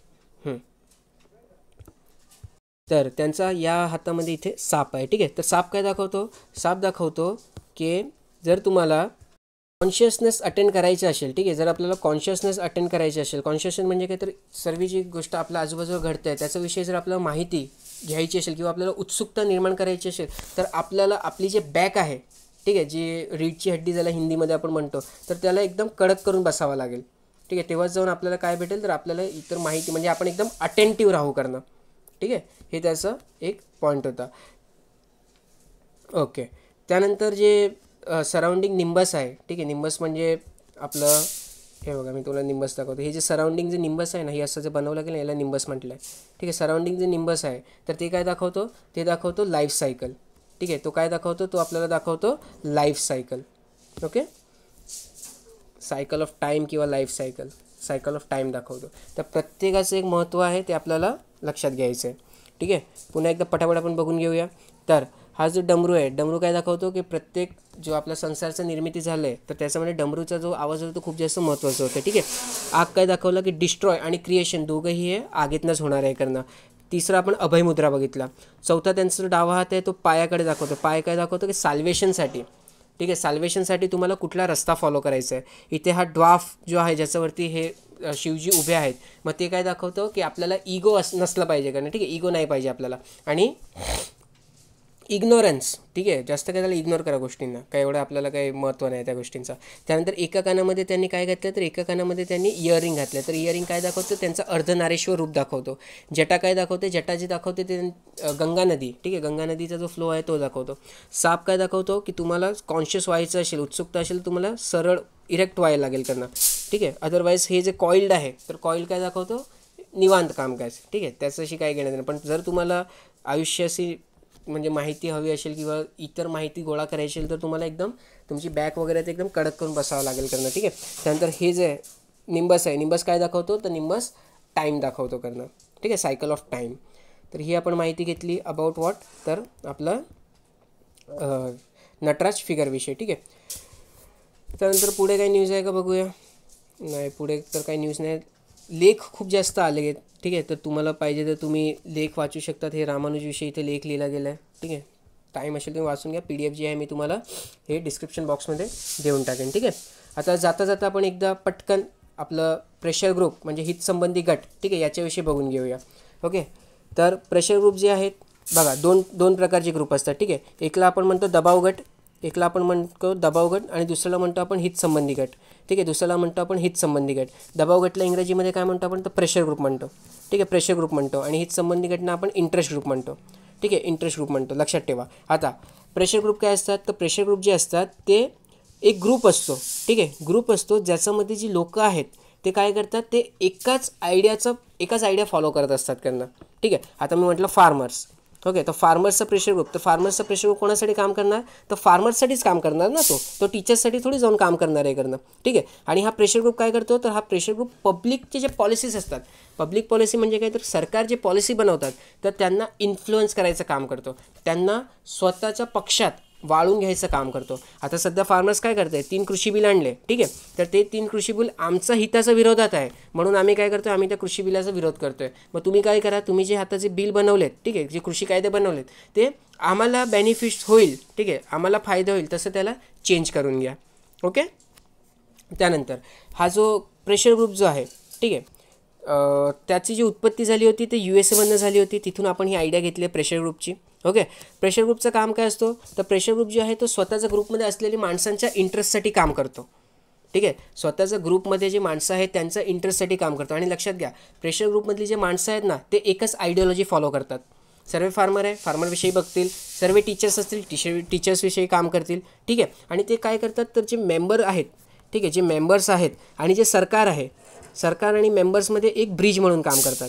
ठीक आहे. एक ब्रिज म्हणून काम करतात म्हणजे काय तर पब्लिकचे जे काही कन्सर्न्स आहेत, त्यांचे जे काही प्रॉब्लेम्स आहेत ते सरकारपर्यंत न्यायचं काम ते करतात. ओके. कोणापर्यंत न्यायचं ते काम करतात, सरकारपर्यंत ते न्यायचं काम करतात. ओके. अजून महत्त्वाचं काय तर जे प्रेशर ग्रुप आहे, प्रेशर ग्रुपमध्ये खूप जास्त एक्सपर्ट्स असतात. का बरं, कारण ते एकच विषयाचे निगडीत आहेत ना. ओके. आणि त्यांना त्या विषयाचं पूर्ण ज्ञान असलं पाहिजे, नाही तर सरकार तर त्यांना उभंच नाही करणं. मग त्याचं विषयाचं पूर्ण ज्ञान घेण्यासाठी आपल्याला काय करावं लागेल तर आपल्याला इथे एक्सपर्ट्स आणावे लागतील. आता शेतकऱ्यांचं ग्रुप आहे, मग तिथे शेतकरीच आहेत ना. आता शेतकरी त्या फील्डमध्ये जर एक्सपर्ट असणारच आहे की नाही, बरोबर का नाही. मग त्यांची एक्सपर्टीज असते. आणि ते अजून काय काम करतात तर ते अजून जनजागृतीचं काम करतात. किंवा बघा आम्हाला काय प्रॉब्लेम आहे, तुम्ही पण आम्हाला सपोर्ट करा. आम्ही मतलब ते लोकांना सांगतात बरं की फार्मिंग सेक्टरमध्ये किती काय प्रॉब्लेम आहे. आता आपण फार्मर्सला एक्झाम्पल घेऊन इथे एक्सप्लेनेशन देतो आहे मी. ठीक आहे. तसंच टीचरचं असू शकते. टीचर सांगू शकतात बाबा आम्हाला टीचिंगमध्ये किती काय प्रॉब्लेम होत आहे. मग सर्वांनी गव्हर्नमेंटला असं बोललं पाहिजे करणं, गव्हर्नमेंटवर प्रेशर बनवलं पाहिजे. ठीक आहे. तर आता लक्षात घ्या, इंटरेस्ट ग्रुप म्हणजे हितसंबंधी गट आणि प्रेशर ग्रुप म्हणजे तर आपला दबाव गट. तर याच्यामध्ये फरक काय आहे, सर्वात महत्त्वाचा एकच फरक आहे की इंटरेस्ट ग्रुप जे आहेत, ठीक आहे, ते एवढे जास्त प्रेशर टाकत नाही करणं. ठीक आहे. ते फॉर्मल असतात. त्यांचा जो आउटलुक असतो ते एकदम सॉफ्ट असतो करणं. ठीक आहे. हा बाबा चेंजेस झाले तर ठीक आहे, नाही झाले तरी ठीक आहे. ठीक आहे. पण प्रेशर ग्रुपचे असं नसते. प्रेशर ग्रुप काय चेंजेस पाहिजे म्हणजे पाहिजेच. ठीक आहे. तिथे आपल्याला कुठलंही 19-20 चालणार नाही. ते खूप जास्त हार्श असतात स्वतःच्या ॲटिट्यूडमध्ये. ठीक आहे, पाहिजे म्हणजे पाहिजे, त्याच्यामध्ये आपल्याला काही चेंज करता येत नाही. ते एक्झाम्पल दिलं बघा, अमिताभ बच्चनचा फॅन क्लब. अमिताभ बच्चनला Z+ सिक्युरिटी पाहिजे, दिली तरी ठीक, नाही दिली तरी ठीक. ठीक आहे, त्यासाठी तुम्ही काय उपोषणाला वगैरे बसणार नाही. ओके, परंतु प्रेशर ग्रुप 3 कायदे रद्द व्हायलाच पाहिजे. आम्ही त्यासाठी उपोषण पण करू, भारत बंद पण करू आणि रेल रोको पण करू, जे करायला लागेल ते करू, पण आम्ही आमचा हक्क घेऊन राहणार. ठीक आहे, म्हणून प्रेशर ग्रुप किंवा दबाव गट जे आहे ते खूप जास्त हार्श असतात. ठीक आहे, खूप जास्त कठोर असतात त्यांच्या ॲटिट्यूडमध्ये, हे लक्षात घ्या. आता खूप महत्त्वाची गोष्ट म्हणजे काय, तर प्रत्येक दबाव गट, ठीक आहे, प्रत्येक दबाव गट हा हितसंबंधी गट असतो, परंतु प्रत्येक हितसंबंधी गट हा दबाव गट असणारच असं नाही आहे. ठीक आहे, आता हे जर मोठा इंटरेस्ट ग्रुप झाला तर त्याच्यामध्ये प्रेशर ग्रुप येतो करणं. ओके, इंटरेस्ट ग्रुप बाहेर येतो, त्याच्यामध्ये प्रेशर ग्रुप येतो. म्हणजे काय झालं, तर प्रत्येक प्रेशर ग्रुप हा इंटरेस्ट ग्रुप असणार आहे, परंतु प्रत्येक इंटरेस्ट ग्रुप हा प्रेशर ग्रुप असेलच असं नाही आहे करणं. ठीक आहे, त्यानंतर आपण त्याचे टाईप्स बघितले होते. तर पहिलं आपण बघितलं होतं प्रमोशन करतात, ते प्रमोशनल ग्रुप त्याला म्हणतो. ठीक आहे, तर आपण ॲनिमल कन्झर्वेशन केलं पाहिजे, फॉरेस्ट कन्झर्वेशन केलं पाहिजे, तर त्यासाठी जे ग्रुप असतात त्यांना आपण प्रमोशनल ग्रुप म्हणतो. त्यानंतर सेक्शनल ग्रुप म्हणतो किंवा interest of sectional group. Sectional group म्हणजे काय, तर एक स्पेसिफिक सेक्शनशी ते रिलेटेड असतात, जसं की नॅशनल युनियन फॉर जर्नलिस्ट. आता याच्यामध्ये जे जर्नलिस्ट असतात, ठीक आहे, जे पत्रकार असतात तेच याच्यामध्ये भाग घेऊ शकतात ना, किंवा याचे मेंबर होऊ शकतात ना, इतर लोकांसाठी ते उघडं नसते का नाही त्याचे द्वार. ठीक आहे, त्यानंतर इन्सायडर ग्रुप. इन्सायडर ग्रुप म्हणजे काय, तर गव्हर्नमेंट यांना सपोर्ट करते. ठीक आहे, इन्सायडर ग्रुप म्हणजे काय, तर गव्हर्नमेंट यांना सपोर्ट करते, जसं की फिकी झाला, असोकॅम झाला. ठीक आहे, गव्हर्नमेंट सपोर्ट करते यांना. आउटसाइडर ग्रुप म्हणजे काय, तर गव्हर्नमेंट नेहमी यांना विरोध करत असतो. आउटसाइडर ग्रुपना गव्हर्नमेंट नेहमी विरोध करत असतो, जसं की एक्झाम्पल दिलं आहे ते ग्रीन पीस. ठीक आहे, त्यानंतर social identity based group. Social identity based म्हणजे काय, तर ते एक सोसायटीचं एक सेक्शनशी रिलेटेड असतात. आता जसं विश्व हिंदू परिषद, तर सोसायटीमधलं जे हिंदू लोक आहेत त्यांना रिप्रेझेंट करायचं काम करतो विश्व हिंदू परिषद. ठीक आहे, त्यानंतर प्रोफेशनल ग्रुप आपण बोललो. ठीक आहे, प्रोफेशनल ग्रुप म्हणजे काय, तर एखादा प्रोफेशन, एखाद्या नोकरीशी ते संबंधित असतात. जसं की आपलं बार काउन्सिल कोणाची असते, तर ते वकील लोकांची असते ना, मग ते एखादा स्पेसिफिक प्रोफेशनशी ते रिलेटेड आहेत. त्यानंतर इन्स्टिट्यूशनल प्रेशर ग्रुप म्हणजे काय, तर ते इन्स्टिट्यूशनमध्ये आहे. आता IAS IPS यांची लॉबीज असतात. ठीक आहे, यांचं ग्रुप असतात, त्यांना आपण काय म्हणू, इन्स्टिट्यूशनल प्रेशर ग्रुप. भारत सरकारच्या अंतर्गत येतात ना हे लोक, इन्स्टिट्यूशनच्या मध्ये आहे. त्यानंतर ॲडहॉक प्रेशर ग्रुप म्हणजे काय, तर ते तात्पुरत्या काळासाठी अस्तित्वात असतात. जसं की आपण इंडिया अगेन्स्ट करप्शन, अण्णा हजारेची मुवमेंट 2012 साली ते अस्तित्वात आली होती, त्यानंतर त्याचं अस्तित्व संपुष्टात आलं. ठीक आहे, त्याला आपण ॲडहॉक म्हणतो. त्यानंतर आता जे प्रेशर ग्रुप आहे ते कशावरती डिपेंड करतात, तर प्रेशर ग्रुप डिपेंड करतात त्यांची साईज किती मोठी आहे. सध्या फार्मर्सचा जो प्रोटेस्ट आहे, तर फार्मर हा प्रेशर ग्रुप आहे ते खूप मोठ्या प्रमाणात आहे ना, लाखोंच्या संख्येमध्ये आहे. ठीक आहे, 10-15 लोकांचा सुद्धा प्रेशर ग्रुप असतो. ठीक आहे, मग साईजवरती डिपेंड करते की बाबा प्रेशर ग्रुप किती जास्त इफेक्टिव्ह असणार आहे. त्यानंतर सोशल कंपोजिशन, त्याच्यामध्ये कुठल्या दर्जाची लोकं येत आहेत करणं. ठीक आहे, म्हणजे आता सध्या तर शेतकरी आपण फार्मर्समध्ये बघितलं, तसं शिक्षक असू शकतात, ऑफिसर्स असू शकतात. ठीक आहे, तर सोशल कंपोजिशन वुमेन्सचं असू शकते, चिल्ड्रन्सचा प्रेशर ग्रुप असू शकतो करणं, मुलांचा असू शकतो. नॉलेज आणि स्टेटस. ठीक आहे, स्टेटस म्हणजे काय, तर गव्हर्नमेंट कधी कधी प्रेशर ग्रुपची मदत घेते बरं का. ठीक आहे, NGOs वगैरेची ते मदत घेतात, ही गोष्ट लक्षात ठेवा. त्यानंतर त्यांचं फंक्शन काय करतात ते, तर जे काही लोक आहेत त्यांना एज्युकेट करतात. ठीक आहे, त्यांना नॉलेज देतात. त्यानंतर त्यांना पार्टिसिपेशन प्रोव्हाइड करतात. ठीक आहे, डेमोक्रेसी जी आपल्या इथे भारतामध्ये आहे, पण डेमोक्रेसी कशी काय आपण यूज करायची, तर आपण प्रेशर ग्रुपच्या माध्यमातून ते वापरू शकतो, त्यांना सांगू शकतो, आणि प्रत्येक व्यक्तीला स्वतःचे कन्सर्न जे आहेत ते गव्हर्नमेंटपर्यंत पोहोचवण्यासाठी हे एक दुवा आहे. ठीक आहे, ब्रिज आहे, हे लक्षात ठेवा. त्यानंतर ते मायनॉरिटीजना रिप्रेझेंट करतात, विमेन्स झाले, मुस्लिम्स झाले. ठीक आहे, तर यांच्यासाठी तर काही जागा नसते ना, तेव्हा हे प्रेशर ग्रुप येतात, ते त्यांना रिप्रेझेंट करतात करणं. ठीक आहे, त्यानंतर आता लेजिस्लेचरकडे तेवढा टाईम नाही आहे किंवा जागा नाही की ते प्रत्येक गोष्टीवरती लक्ष देऊ शकतात, तर जे काही प्रॉब्लेम आहे त्यांना सरकारपर्यंत आणायचं काम कोण करतं, तर ते आपलं करतं pressure group. Okay, public policies जे आहेत त्यांना इम्प्लिमेंट करण्यामध्ये मदत करते. ठीक आहे, आणि आपण म्हणतो ना विकेंद्रीकरण. ठीक आहे, विकेंद्रीकरण जे आहे त्या शासनाचं त्याच्यामध्ये सुद्धा ते मदत करतात. आता लक्षात घ्या की कुठले कुठले ते तरीके यूज करतात. ठीक आहे, तर ते इलेक्शनमध्ये बोलतात की बाबा तुम्ही आमचं काम करा, नाही तर पुढच्या इलेक्शनमध्ये आम्ही तुम्हाला वोट नाही देणार. ठीक आहे, तर इलेक्शनही करतात, प्रोपोगेंडा चालवतात सोशल मीडिया वगैरेवरती. त्यानंतर लॉबिंग करतात. लॉबिंग म्हणजे काय, तर एखादा जर कायदे मंडळात जर सदस्य असेल तर त्याला पैसे वगैरे देतात किंवा त्याला फूस लावतात, बाबा आमच्यासाठी काम करणं. लॉबिंग भारतामध्ये अलाव नाही आहे, पण ते UKमध्ये अलाव आहे. ठीक आहे, हे महत्त्वाचं आहे. पैसे दिले जातात सभासदला, कायदे मंडळाचे जो सभासद आहेत की बाबा तुम्ही आमच्या फेवरमध्ये कायदे बनवा करणं. ठीक आहे, त्यानंतर प्रेशर ग्रुपना पॉवरफुल कोण बनवते? ओके, तर मीडिया अटेन्शन दिला तर प्रेशर ग्रुप पॉवरफुल होतो, कारण प्रत्येक व्यक्तीपर्यंत त्याची माहिती पोहोचते. त्यानंतर नेशन वाईड मेंबरशिप, ठीक आहे. जर देशाचं प्रत्येक कोनाकोपच्यामधनं जर माणसं आली असतील तर ते त्यांना अजून जास्त बळ देतात.